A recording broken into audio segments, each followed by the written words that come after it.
Hi guys, जनमन बात करते हैं कि जेईई मेन का पेपर नजदीक आ चुका है। आखिर एग्जामिनेशन देने के साथ और एग्जामिनेशन देने के बाद हमें किन किन पॉइंट्स पे बहुत ज्यादा फोकस करना है। सबसे पहले बात करते हैं, इतने सारे बच्चे में पूछ रहे हैं सर ड्रेस कोड क्या होगा। भाई ड्रेस कोड कुछ नहीं है, बिंदास जो आपको सबसे अच्छी ड्रेस लगती हो ना वो आप पहन के जाइए, जिसमें आपको हैप्पीनेस फील्स होती हो, आपको कॉन्फिडेंस फील होता है, वो ड्रेस पहन के जाइए।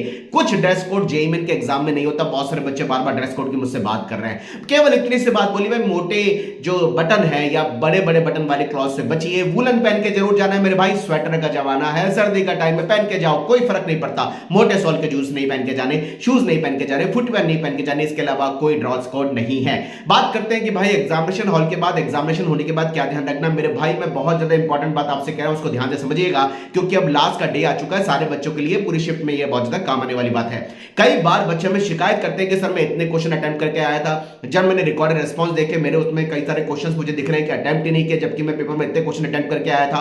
सर मेरी समरी मैंने देखी नहीं थी, मैं भूल गया था। प्लीज जेईई मेन का पेपर होने के बाद अपनी समरी को जरूर देख लीजिए। आपने कितने क्वेश्चन अटेम्प्ट किए, कितने क्वेश्चन को मार्क और रिव्यू में छोड़ा, कितने क्वेश्चन के आंसर आपने नहीं दिए, वो आपको देखना बहुत ज्यादा जरूरी है। बहुत सारे बच्चे हमसे शिकायत करते हैं कि सर जब हमारी रिकॉर्ड शीट आती है, रेस्पॉन्स शीट आती है, तो हमारे लॉग्स चेंज हो गए हैं, हमारे क्वेश्चन में जितने क्वेश्चन अटेम्प्ट करके आए उसके हमें पता नहीं चल रहा, हम तो इतने क्वेश्चन करके आए थे, आंटी ने तो उनके आंसर हमारे अनआंसर दे रखे हैं। प्लीज समरी को जरूर देख लीजिएगा मेरे भाई। पेपर की प्लानिंग एग्जामिनेशन में सही कर लीजिएगा मेरे भाई।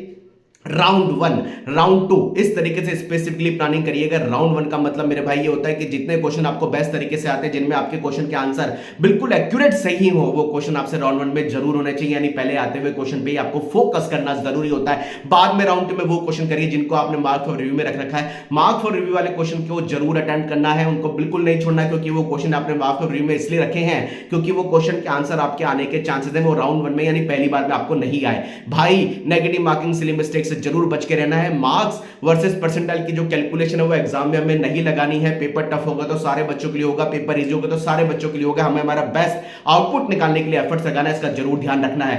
कोशिश करिए कि आपका हाफ एन आवर पहले जो है पेपर सिस्टमैटिकली कंप्लीट हो जाए। स्पीड और एक्यूरेसी का जरूर ध्यान रखिए। प्लीज अपनी हर क्वेश्चन को अपने फ्रेम में लेके चलिए, टाइम फ्रेम में लेके चलिए कि मुझे इतने टाइम के अंदर इस क्वेश्चन को अटेम्प्ट करना है। इन एनी हाउ ये सारी चीजें हमें ध्यान रखनी है भाई। पेपर का समरी जरूर देखना है, एग्जामिनेशन हॉल में कब पहुंचे। बहुत सारे बच्चे मुझसे लगातार पूछ रहे हैं कि सर हमारा तो रिपोर्टिंग टाइम दोपहर का पेपर है 1 o'clock दे दिया, सर मॉर्निंग का पेपर है 7 o'clock रिपोर्टिंग टाइम दे दिया, और गेट क्लोजिंग टाइम 8:30 सुबह वाले पेपर का और शाम वाले पेपर का 2:30। तो मेरे भाई बहुत ध्यान से समझना। आज मुझे बहुत सारे बच्चे मिले, वो कह रहे सर हमारा 15 किलोमीटर दूर सेंटर है, हम तो सुबह 6 बजे निकल जाएंगे। अरे यार ऐसा क्यों करना है? 7 o'clock आपका एंट्री का टाइम चालू होगा और एग्जामिनेशन हॉल के हाफ एन आवर पहले आपकी एंट्री बंद होगी। इसका मतलब है कि जो एंट्री का टाइमिंग है यानी रिपोर्टिंग टाइमिंग 7 o'clock और दोपहर का 1 o'clock है, उससे आपको एग्जामिनेशन हॉल में आधा घंटा पहले तक एंट्री मिलेगी। तो आराम से आपको सर्टेन टाइम में यानी सुबह वाला बच्चा 7 o'clock से 8 o'clock के बीच में सेंटर पे पहुंचने की कोशिश करें। मैं कॉमनली सबके लिए बात कर रहा हूं। दोपहर वाला बच्चा कोशिश करे मेरे भाई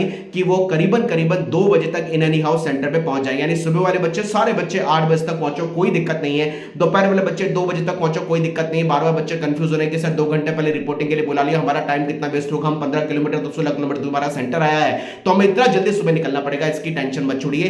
8:30 के बाद मॉर्निंग में एंट्री नहीं मिलेगी, 2:30 के बाद दोपहर वाले सेशन में एंट्री नहीं मिलेगी। यानी उससे पहले हमें कम से कम आधा घंटा पहले एग्जामिनेशन सेंटर पर पहुंचना जरूरी है। तो भाई ये सारे पॉइंट्स का जरूर ध्यान रखिए, मिसकम्युनिकेशन से बचिए। इस समय बहुत ज्यादा लोग रूमर उड़ाते रहते हैं, इधर-उधर बच्चे बातें करते हैं, उन सब चीजों को बिल्कुल हमें छोड़ना है। ये सारी चीजों को अगर आप ध्यान लेके चलते हैं तो भाई आपका एकेडमिक आपने साल भर जो पढ़ाई करी है ना, और आपका जेईई मेन का एग्जाम जो होने वाला ना, वो सबसे अच्छा होगा। आपके बेस्ट आउटपुट आपके जरूर आएंगे आपके एफर्ट्स के according. Wish you all the best. मेहनत करते रहिए, कमेंट बॉक्स में लिखिए, चैनल पर नए जरूर सब्सक्राइब कर लें, बेल आइकन जरूर प्रेस कर लें ताकि लेटेस्ट नोटिफिकेशन आप तक पहुंच पाए। जय हनुमान। मिलते रहेंगे सारे कंटेंट के साथ आने वाले टाइम में। जब आपका एग्जाम हो जाएगा ना मेरे भाई, कोशिश करूंगा सेम डे ही आपको बता दूंगा आपके जो एक्सपेक्टेड मार्क्स आ रहे हैं ना, उस पर क्या परसेंटेज आपके आने के चांसेस है। Bye bye, thank you.